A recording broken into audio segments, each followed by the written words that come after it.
Bonjour et bienvenue dans cette émission Questions aux experts que nous consacrons aujourd'hui à l'apnée obstructive du sommeil. Alors qu'elle touche plus d'1 million de Français, l'apnée du sommeil passe fréquemment inaperçue et c'est souvent la personne qui dort à nos côtés qui détecte le problème. L'apnée du sommeil est néanmoins un trouble à ne pas prendre à la légère car il peut entraîner un certain nombre de complications. Et c'est ce que nous allons voir aujourd'hui avec notre invitée, le docteur Émilie Béquignon, chirurgienne ORL à l'hôpital intercommunal de Créteil, spécialiste des troubles du sommeil et présidente de l'Association française du sommeil en ORL. Docteur Béquignon, bonjour. Bonjour, merci de m'avoir invitée. Merci d'être à nos côtés pour répondre aux questions de nos internautes. Et on va commencer avec une première question. Est-ce que vous pouvez nous rappeler ce qu'est l'apnée obstructive du sommeil ? Donc, l'apnée obstructive du sommeil, c'est une maladie quand même complexe, hétérogène, c'est une maladie chronique, multifactorielle et finalement qui va entraîner des arrêts respiratoires de plus de 10 secondes plusieurs fois dans la nuit et dû à une obstruction des voies aériennes supérieures, dû à un collapsus des voies aériennes supérieures. Et cela peut entraîner également des hypopnées, des diminutions du débit nasal qui vont entraîner des micro-réveils au niveau cérébral et des désaturations au niveau respiratoire. Je disais en introduction qu'environ 1 million de personnes sont touchées par l'apnée du sommeil. Pensez-vous que ce chiffre reflète la réalité ? Je pense sincèrement que effectivement la maladie apnéique est sous-estimée aujourd'hui parce que sous-diagnostiquée. Et justement, on est en train de s'apercevoir que la prévalence finalement est maintenant vraiment sous-estimée. En effet, actuellement, on dit qu'il y a à peu près 13% de patients apnéiques chez les hommes et 7% chez les femmes. Et en fait, il y a une nouvelle étude qui a été publiée c'est une cohorte suisse par Enzer et qui a réalisé une polysomnographie systématique à 2000 patients et qui se sont aperçus en fait qu'il y avait à peu près un homme sur deux qui était touché par l'apnée du sommeil sans qu'il le sache. D'ailleurs, une de nos unitrices nous dit « Mon mari ronfle depuis des années et je l'entends arrêter de respirer pendant la nuit, mais il ne veut pas aller consulter. » Du coup, quels sont les risques d'une apnée obstructive du sommeil non diagnostiquée ? Alors, l'apnée du sommeil, ça peut être une maladie qui peut entraîner des complications graves. Pourquoi ? Dû à ces micro-réveils et ces désaturations qui vont entraîner ce qu'on appelle des hypoxémies, c'est-à-dire une manque d'oxygène dans le sang. Et donc, ça va avoir des complications multiples. Tout d'abord, des complications cognitives avec de la somnolence qui peuvent entraîner des accidents de la route, des accidents du travail, des troubles de la concentration, des troubles de l'humeur. Et puis, il y a également toutes les complications cardiovasculaires. On sait que la maladie apnéique est un facteur de risque d'hypertension, d'accident vasculaire cérébral, d'infarctus. Et il y a également toutes les complications métaboliques. On sait que ça peut favoriser le surpoids, l'obésité et le diabète. Et quels sont les facteurs de risque de l'apnée du sommeil ? En fait, il y a des facteurs anatomiques. Il faut bien imaginer que c'est un rétrécissement des voies aériennes supérieures qui vont se collaber pendant le sommeil. Et donc, les voies aériennes supérieures, il y a toujours un contenant et un contenu. Donc, il y a des facteurs anatomiques, par exemple, le fait d'avoir des grosses amygdales, une hypertrophie de la base de langue, ça peut favoriser l'apnée du sommeil. On peut avoir aussi des anomalies dentosquelettiques, par exemple une rétrognathissie, c'est-à-dire un recul de la mâchoire qui va rétrécir les voies aériennes. Donc, tout ça, ce sont des facteurs anatomiques qui peuvent favoriser l'apnée du sommeil. On peut avoir également le principal facteur de risque, c'est l'obésité, qui est le facteur de risque principal. Et puis, on a des facteurs non anatomiques. On peut avoir, il a été décrit maintenant, des troubles musculaires dus à un défaut de dilatation des muscles expanseurs du pharynx. À partir de quel âge peut-on souffrir d'apnée du sommeil ? Alors finalement, l'apnée du sommeil, c'est une maladie qui touche tous les âges. Ça peut se rencontrer chez les enfants et jusqu'à l'âge très avancé. Et ça ne va pas être les mêmes symptômes. Par exemple, chez les enfants, au contraire, ça ne va pas être la fatigue qui va être au premier plan. C'est au contraire des enfants qui sont hyperactifs à l'école, des troubles de la concentration, des cauchemars, des réveils la nuit. Alors que chez l'adulte, d'autres symptômes vont être au premier plan. Et on peut avoir aussi, par exemple, chez la femme, la ménopause qui peut être un facteur de risque aussi d'apparition de l'apnée du sommeil. J'ai un auditeur qui nous dit « Je n'ai pas de conjointe, comment puis-je me rendre compte que je souffre d'apnée du sommeil ?» Alors effectivement, le premier signe quand on a un conjoint, ça va être le ronflement. Le ronflement, c'est un bon signe pour se dire il y a un rétrécissement des voies aériennes supérieures et donc peut-être que je fais de l'apnée. Ça, c'est lorsqu'on a un conjoint.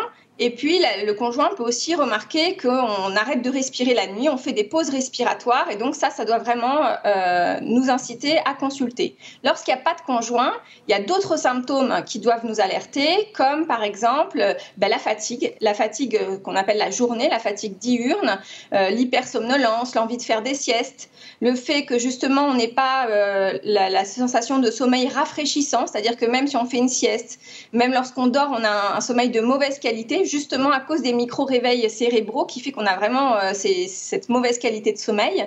Et puis aussi le fait par exemple d'avoir une nicturie, qu'est-ce que c'est? C'est le fait de se lever la nuit plusieurs fois, 2 à 3 fois la nuit pour faire pipi. Le fait de se réveiller également le matin avec des maux de tête et puis d'autres symptômes comme la fatigue la journée, les mouvements périodiques des jambes, c'est-à-dire des paresthésies, des fourmillements dans les jambes la nuit. On peut avoir aussi une hypersialorrhée. Voilà, ce sont des petits symptômes qui peuvent nous orienter. D'ailleurs, j'ai une question à ce sujet. J'ai 38 ans et je suis tout le temps fatiguée alors que je dors 8 à 10 heures par nuit. Est-ce que c'est un signe d'apnée obstructive du sommeil ? Alors oui, la somnolence, bien sûr, ça peut être un signe d'apnée du sommeil. Attention, il y a aussi des choses différentes, c'est-à-dire qu'on peut vraiment ne pas être somnolent et pourtant avoir de l'apnée du sommeil. Par contre, il faut penser à d'autres maladies qui peuvent donner cette somnolence. Déjà de la prise de médicaments, les problèmes de thyroïde, les problèmes de dépression, d'autres maladies aussi comme la narcolepsie, qui sont d'autres maladies à rechercher lorsqu'on a une hypersomnolence et qui doivent nous inciter à consulter. Ce n'est pas normal.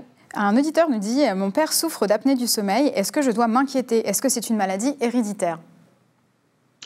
Alors, ce n'est pas une maladie héréditaire, mais dans les facteurs anatomiques dont je vous ai décrits, parfois on retrouve une morphologie identique de père en fils, par exemple, et donc on peut avoir justement cette rétrusion de la mandibule qui peut se retrouver dans le morphotype chez les enfants. Mais en tout cas, il faut penser aux symptômes qui nous alertent en premier lieu. Il ne faut pas s'inquiéter non plus. C'est favorisé par l'âge et donc on peut déclencher cette maladie même si on a le même morphotype, mais souvent c'est plus avancé en âge. J'ai eu plusieurs questions au sujet de la gravité de la maladie. Est-ce que c'est une maladie grave ? Alors, c'est une très bonne question. Donc, en fait, la maladie apnéique, je ne vous en ai pas parlé pour l'instant, mais elle est définie par un indice qu'on dit d'apnée et d'hypopnée. Et souvent, on dit, lorsqu'on fait moins de 15 apnées, c'est de l'apnée légère. Entre 15 et 30 apnées, c'est de l'apnée modérée. Et on parle d'apnée sévère lorsqu'on fait plus de 30 apnées par heure. Mais finalement, on s'est aperçu maintenant que ce qui fait la gravité de la maladie, ce n'est pas le nombre d'apnées. C'est plutôt le temps de sommeil qu'on passe à moins de 90% d'oxygène. Ces fameux moments où vraiment il n'y a plus d'oxygène qui arrive au cœur et au cerveau, ça peut donner la dangerosité.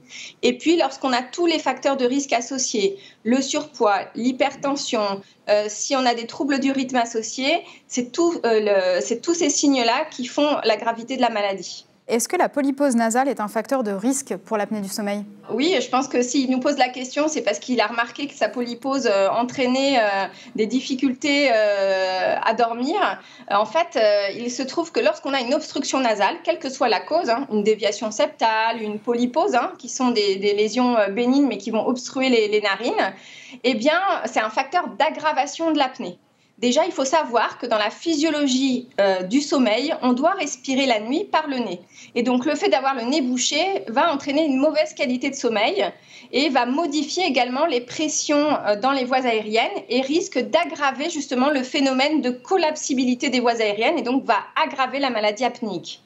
C'est pour ça qu'il est très important dans la maladie apnéique de s'occuper justement de restaurer la perméabilité nasale pour que les fosses nasales respirent. Et quels sont les traitements de l'apnée du sommeil ? Alors, l'apnée du sommeil, donc c'est une maladie, je vous l'ai dit, hétérogène. Finalement, ça touche tous les âges. Et donc, on va avoir des traitements qui vont être différents d'une personne à l'autre. Alors, il y a toujours ce qu'on appelle un trépied thérapeutique qui est constitué donc, tout d'abord de la ventilation par pression positive continue. Qu'est-ce que c'est ? En fait, c'est le gold standard, c'est le traitement de référence. C'est une attelle pneumatique qui va pousser de l'air pour empêcher les voies aériennes de fermer. En fait, elle va détecter l'apnée et elle va empêcher les voies aériennes au moment où elle détecte l'apnée. C'est un système qui est un peu contraignant. On dort avec un masque qui est relié avec un tuyau à une petite machine. Hein. Mais finalement, maintenant, les progrès sont importants. Les machines sont silencieuses et en général, les patients tolèrent très bien le traitement. En général, ils me disent souvent, mais docteur, je ne pourrais plus passer une nuit sans ma machine. Donc ça, c'est vraiment le gold standard. Par contre, le soir où on ne met pas sa machine ou lorsqu'on fait une sieste et qu'on ne met pas sa machine, les apnées reviennent. C'est un traitement palliatif, il n'est pas curatif, il ne va pas guérir. L'autre traitement, le deuxième, ce sont les orthèses d'avancée mandibulaire, et donc qui vont par un système soit de traction vers l'avant ou finalement au contraire un système de rétrusion, vont libérer les voies aériennes pendant le sommeil. Donc c'est comme une petite gouttière de boxeur qui est en général faite sur mesure pour agrandir les voies aériennes. En général, c'est plutôt très bien toléré. Et puis maintenant, ça a été mis en avant dans les nouvelles recommandations comme traitement de première intention. Et puis le troisième traitement, c'est la chirurgie. La chirurgie, par exemple, chez les enfants, faire une amygdalectomie, mais également chez l'adulte. Et par contre, avant de faire ces traitements chirurgicaux, il est important de réaliser ce qu'on appelle une endoscopie du sommeil. Alors, qu'est-ce que l'endoscopie de sommeil ? C'est un examen qui est fait pendant une courte anesthésie générale, hein, ça dure 20 minutes en ambulatoire, et on va regarder ce qui se passe pendant le sommeil lorsqu'on est allongé et endormi, et on va cibler les sites obstructifs et donc pouvoir proposer un traitement personnalisé. L'avantage de cette endoscopie de sommeil, maintenant qui est développée depuis de nombreuses années par les chirurgiens ORL, permet d'augmenter l'efficacité de la chirurgie parce que justement la chirurgie peut être mise en défaut et on peut avoir des échecs et donc ça permet d'augmenter l'efficacité des traitements. Donc tout ça, finalement, vous voyez, il y a vraiment plusieurs traitements à notre disposition, notamment aussi également les règles hygiéno-diététiques. La perte de poids aussi va permettre d'améliorer l'apnée du sommeil. Et donc, il faut absolument savoir proposer un traitement personnalisé. Vous avez parlé de guérison dans votre réponse et on a eu plusieurs questions à ce sujet. Est-ce que l'on peut guérir de l'apnée du sommeil ? Alors, les deux premiers traitements dont je vous ai parlé, hein, la ventilation par pression positive continue et les orthèses, ce sont des traitements palliatifs et donc quand vous les enlevez, l'apnée revient. Donc ça, ce sont des traitements curatifs. Par contre, effectivement, il y a certains traitements chirurgicaux comme l'amygdalectomie chez l'enfant ou chez l'adulte lorsqu'on a des grosses amygdales ou le traitement orthognatique, on va faire des chirurgies d'avancée mandibulaire, pareil pour libérer l'espace, ont des très bons résultats. À condition, bien sûr, que la chirurgie soit proposée aux personnes qui en ont besoin. Existe-t-il des moyens naturels pour diminuer les symptômes de l'apnée du sommeil ? Alors, les moyens naturels, alors pas d'huile essentielle, non, pas de modèle miracle à vous proposer, mais par contre, des choses plutôt simples, mais parfois compliquées à réaliser, c'est-à-dire la perte de poids, l'activité sportive, et puis il y a aussi ce qu'on appelle la thérapie positionnelle. Ça arrive que l'apnée du sommeil soit positionnelle. En fait, il y a un facteur favorisant. Dès qu'on se met sur le dos, on va aggraver les pressions au niveau des voies aériennes et ça peut entraîner une aggravation de l'apnée. Donc, le fait d'apprendre à dormir sur le côté va permettre d'améliorer l'apnée du sommeil. Encore faut-il, effectivement, et ce n'est pas toutes les personnes, et donc c'est pour ça qu'il faut le diagnostiquer, voir qu'on a de l'apnée uniquement sur la position dorsale. Et comment on peut diagnostiquer justement ce type d'apnée du sommeil ? Alors, comment on diagnostique l'apnée ? Donc, toujours, il faut faire appel à la clinique, hein, bien sûr, en premier lieu, hein, tous les signes d'appel dont on a parlé tout à l'heure.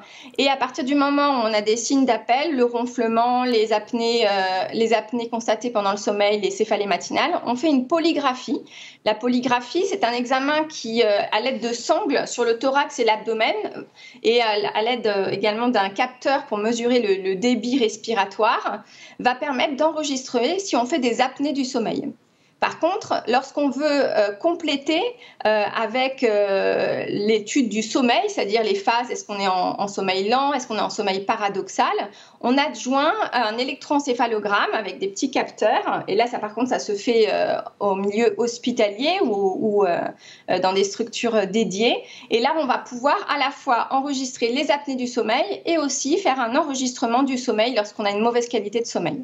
J'ai une auditrice qui nous dit « J'ai un projet de grossesse et je souffre d'apnée du sommeil. Est-ce que l'apnée du sommeil est un problème pendant la grossesse ? Est-ce que là, cela peut avoir un impact sur le développement de mon bébé ?»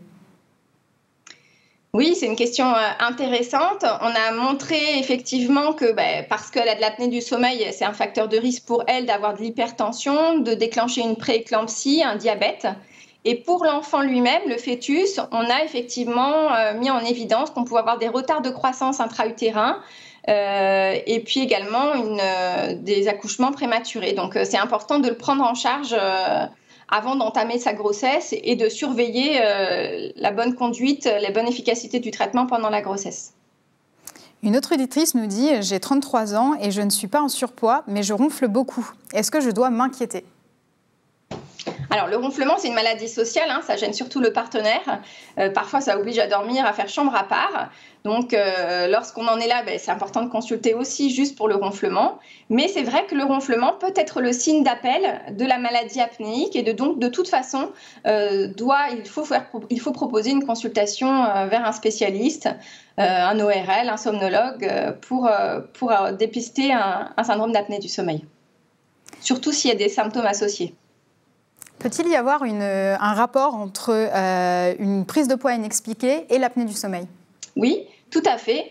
En fait, lorsqu'on a une mauvaise qualité de sommeil, donc vous avez bien compris, hein, l'apnée du sommeil entraîne des micro-réveils qui fait qu'on a vraiment une mauvaise qualité de sommeil. Et donc, on va produire une hormone qu'on appelle l'orexine et qui ouvre l'appétit. Et donc, ça peut expliquer cette prise de poids parce que justement, on a une tendance à consommer, à manger un peu plus. D'ailleurs, justement, le fait de traiter l'apnée du sommeil et donc de récupérer une bonne qualité de sommeil va permettre naturellement, sans faire d'efforts par rapport au régime, de perdre du poids suite à la mise en place d'un traitement pour l'apnée du sommeil. J'ai un auditeur qui nous dit « Si je perds du poids, est-ce que je pourrais arrêter la machine ?» Oui, bien sûr. C'est-à-dire à condition, bien sûr, qu'ils perdent suffisamment de poids.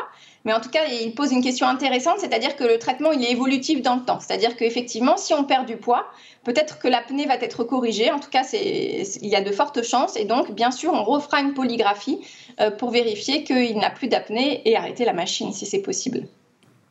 D'ailleurs, au sujet de cette machine, j'ai une question sur « Est-il indispensable de prendre sa machine pendant les vacances ?» Eh bien oui, oui. Il faut la mettre toute la nuit, toutes les nuits, même quand on est en vacances, parce que justement, la nuit, on ne met pas sa machine, les apnées reviennent et entraînent justement les facteurs de risque cardiovasculaire. Il a été prouvé qu'il faut porter au moins 4 heures par nuit la machine pour espérer avoir une efficacité sur la correction des risques cardiovasculaires. Il faut donc suivre l'apnée du sommeil tout au cours de la vie, j'imagine. C'est un traitement qui est à prendre à vie. Oui, c'est un traitement à vie, mais finalement... Maintenant, on comprend bien que le traitement, il est évolutif. C'est pas forcément facile d'envisager de dormir toute sa vie avec une orthèse ou toute sa vie avec une machine. Et donc, on est là, les somnologues, les médecins, pour essayer de trouver le traitement adapté. Et puis, parfois, on peut changer de traitement dans la vie. Voilà, c'est un traitement évolutif. Et bien sûr, il faut se faire suivre au long cours. Merci, docteur Béquignon, pour la clarté de vos réponses. On arrive au terme de cette émission. Merci à vous pour votre participation à travers les questions que vous nous avez fait parvenir et merci de votre fidélité. Vous pouvez revoir cette émission sur notre site Pourquoi Docteur et sur notre chaîne YouTube. Vous pouvez également nous faire part de vos commentaires et réactions sur les réseaux sociaux. Je vous donne rendez-vous bientôt et avec un grand plaisir pour un prochain Questions aux experts. Au revoir.